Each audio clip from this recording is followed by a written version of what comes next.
Kita menganggap Tuhan itu entitas yang terpisah dengan diri kita. Padahal beliau sudah ngasih alamat kepada kita. Wa huwa ma'akum aina ma kuntum. Aku bersamamu dimanapun kamu berada. Itu alamat sejelas itu. Masih menganggap Tuhan itu ada di tempat yang jauh. Dia adalah sebuah sosok yang bisa diatur oleh permintaan-permintaan kita. Begitu? Maka rubah Bapak Ibu kalau ingin merubah realitas.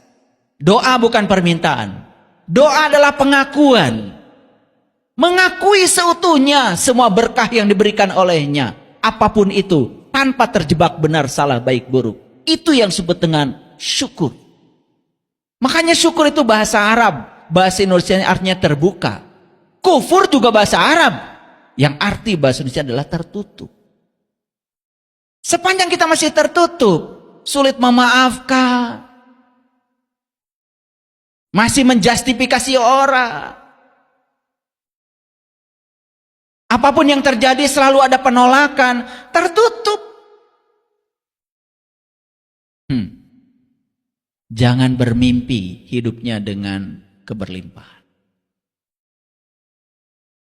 Makanya belajar spiritual, belajar agama itu Bapak Ibu, praktek. Praktek. Saya sudah belajar, sudah mengamalkan surat ini, ayat ini. Saya baca 100 kali sehari, tapi nasib saya tidak berubah.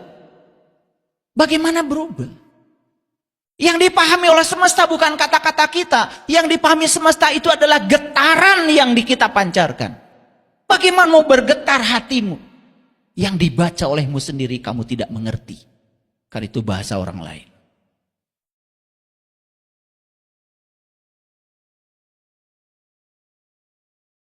Getaran itu perlu emosi. Dan untuk membangkitkan emosi itu, perasaan itu, kita harus mengerti yang kita ungkapkan. Betul?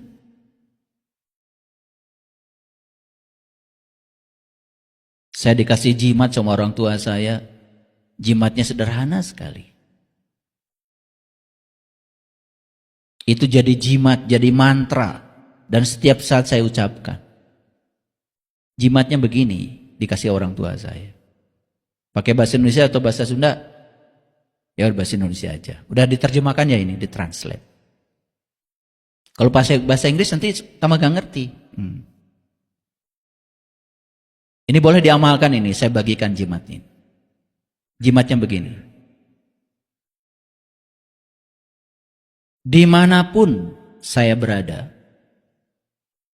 dengan siapapun saya bertemu, saya akan melakukan kebaikan kepadanya tanpa pamrih. Itu jimat. Catat jimat ini. Apa jimatnya? Dimanapun saya berada, dengan siapapun saya bertemu, saya akan berusaha melakukan kebaikan kepadanya tanpa pamrih. Ya? Apa? Sekarang sedang di mana kita? Di masjid. Bertemu siapa? Bertemu saya, bertemu. Awas jangan lupa melakukan kebaikan tanpa pamrih. Ya? Ingat ya? Itu janjimu. Makanya mantranya sesederhana itu. Udah hafal ya? Nah, tapi mantra ini bukan hanya diucapkan 10 kali, 20 kali, bukan. Diucapkan boleh, karena itu mengingatkan. Tetapi lebih bagus lagi, disadari. Ulangi, di apa? Sadari. Jadi kalau kalian bertemu dengan orang, nanya dulu, saya udah bertemu orang ini, tadi gak melakukan kebaikan apa-apa. Ya, kebaikan tuh macam-macam. Mau senyum, mau menyapa, betul? Ya, mau ngasih empati, ngasih perhatian, gitu, ngasih ongkos lebih bagus lagi, ya. Ini janji ya, janji.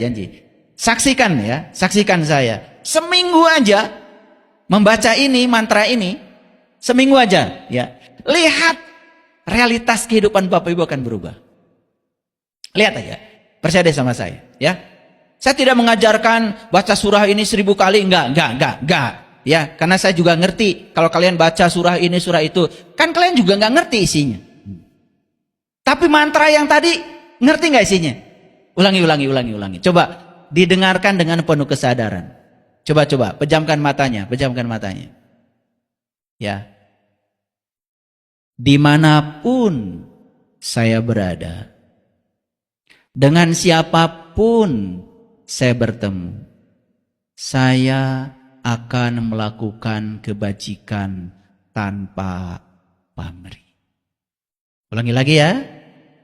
Dimanapun saya berada, dengan siapapun saya bertemu, saya akan melakukan kebaikan tanpa pamrih. Udah masuk alam bawah sadar. Udah masuk. Tadi udah nyemplung. Udah masuk. Kenapa saya suruh pejamkan mata tadi? Supaya masuk di gelombang theta dulu.